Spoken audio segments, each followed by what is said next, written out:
Hollywood, summer 1937. On the set of Saratoga, Jean Harlow stepped into the scene with her legendary platinum hair and a radiant smile that made the crew feel as if they were gazing at a goddess. But minutes later, that smile vanished. Jean grew dizzy. Her body collapsed. Her breathing turned labored. The entire set fell silent.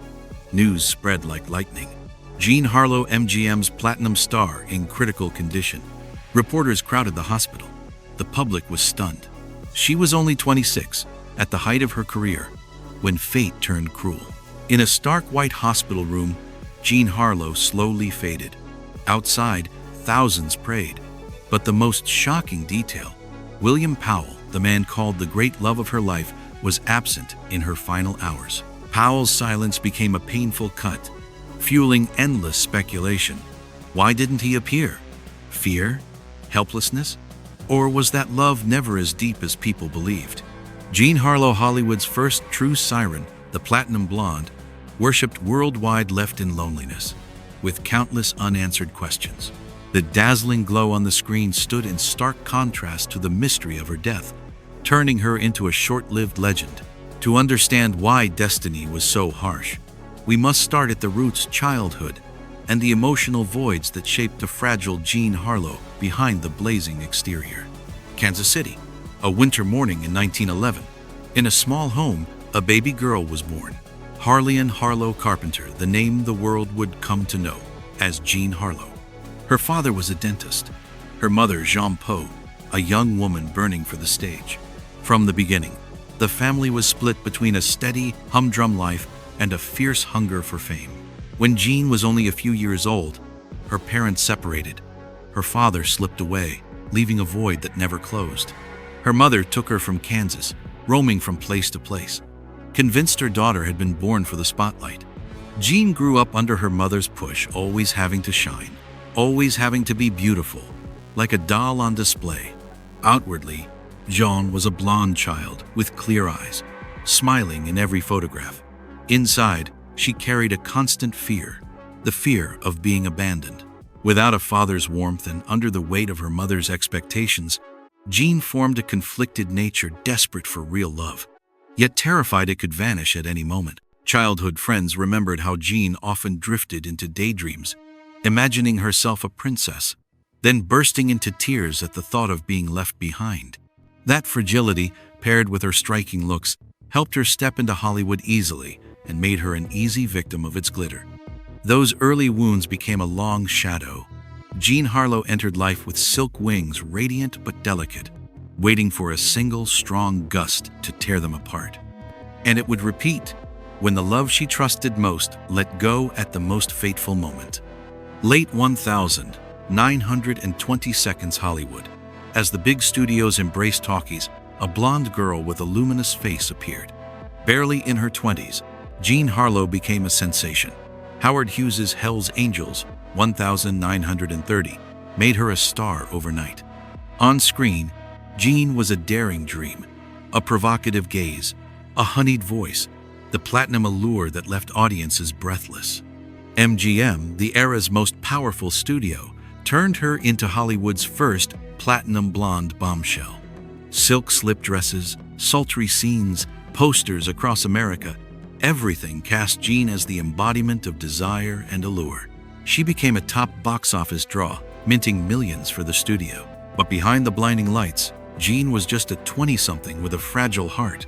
Every day, she swallowed diet pills and sleeping aids, endured brutal shooting schedules, and smiled even when her body was exhausted. To the public, Jean embodied sensual power.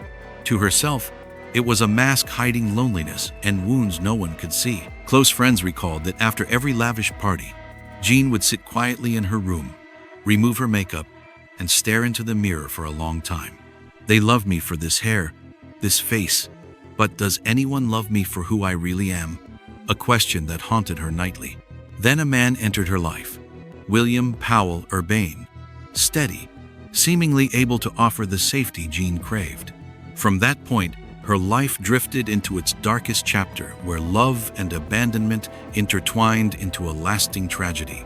Mid-1930s Hollywood. At MGM's glittering parties, Jean Harlow, the screen's platinum blonde, often appeared radiant, drawing every eye. Among the crowd of men, only one face made her pause: William Powell. By then, Powell was a seasoned star, refined, witty, with a half-hidden smile. Unlike those fixated on her platinum allure, he seemed to see something deeper. After so many romantic disappointments, Jean found in Powell a mature, calming presence, a shoulder that might shield her from the chaos beyond. Their romance ignited quickly. They appeared together at events, graced magazine spreads, and became a golden Hollywood couple. Jean loved Powell so deeply she longed for a wedding, a home, a refuge from the relentless lights. Powell felt differently. Divorced once and wary of ties, he approached their love with caution. That mismatch planted the seeds of tragedy. Jean yearned for wholeness. Powell kept his distance. The closer she moved, the further he stepped back. At parties, people saw Jean rest her head on Powell's shoulder, eyes bright with trust, only for him to slip away hours later, leaving her alone beneath the weary lights. Friends say Jean began living in anxiety. She doubted the bond's strength but couldn't let go. To her, Powell wasn't just a lover, but the only lifeline in a sea of fame. His distance cut deeper, cracking her already fragile heart. What looked like a safe harbor turned into an invisible cage, and when Jean collapsed from illness, that cage slammed shut. Powell wasn't there at the end, a void that left Hollywood forever questioning. June 1937. On the Saratoga set, Jean Harlow arrived with her familiar smile, platinum hair gleaming under the lamps. Mid-scene, she blanched, clutched her abdomen, and staggered to the floor. The crew froze. They thought it was simple fatigue, but the persistent pain, cracked lips, and heavy breathing signaled something far worse.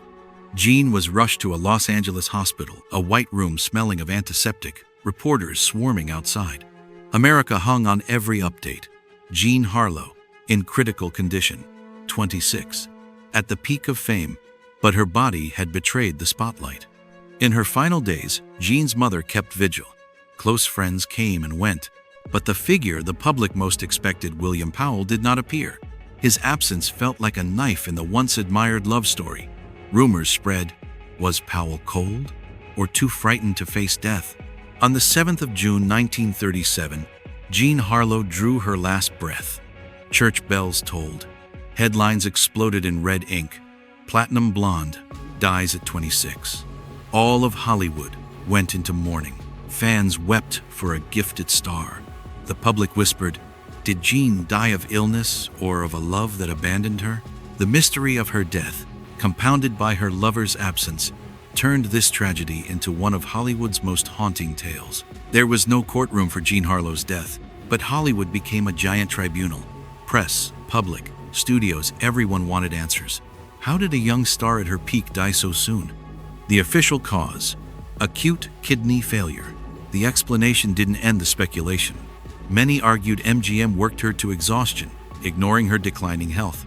Others cast accusing eyes at William Powell, bound to Jean by a deep bond yet missing at the end. His silence served as unspoken proof to some that he had abandoned her. MGM faced enormous pressure. Saratoga, left unfinished, nearly got shelved. For profit's sake, the studio decided to complete it with doubles and trick shots, turning the film into a final farewell, but also drawing outrage. They turned Jean's death into a money-making tool. Jean Harlow's funeral in Glendale was grand. Thousands pressed against the cemetery gates, tears mixing with cries. Photos of a flower-laden casket ran everywhere, becoming a sorrowful emblem of a golden age. Behind the wreaths, unrest lingered. People kept asking, if MGM had let her rest, if Powell had been there, would Jean Harlow have died so young? Her tragedy didn't end in the hospital room. It opened a never-ending debate about Hollywood's cruelty and love's coldness. Jean Harlow died at 26, but her name never faded. In Hollywood history, she's remembered as the first platinum blonde, the woman who set a new standard of on-screen sensuality and inspired a generation, from Marilyn Monroe to Jane Mansfield. Hell's Angels, Red Dust, Dinner at 8, and finally Saratoga became cinematic milestones. Each re-release moved audiences again, with those sea blue eyes and that radiant smile. Yet alongside the glory lay a fog of tragedy, a death too early, the absence of the man she loved, and questions without answers. Jean Harlow became the emblem of contrast, the blazing light of a Hollywood star, and the mysterious darkness of a fragile fate.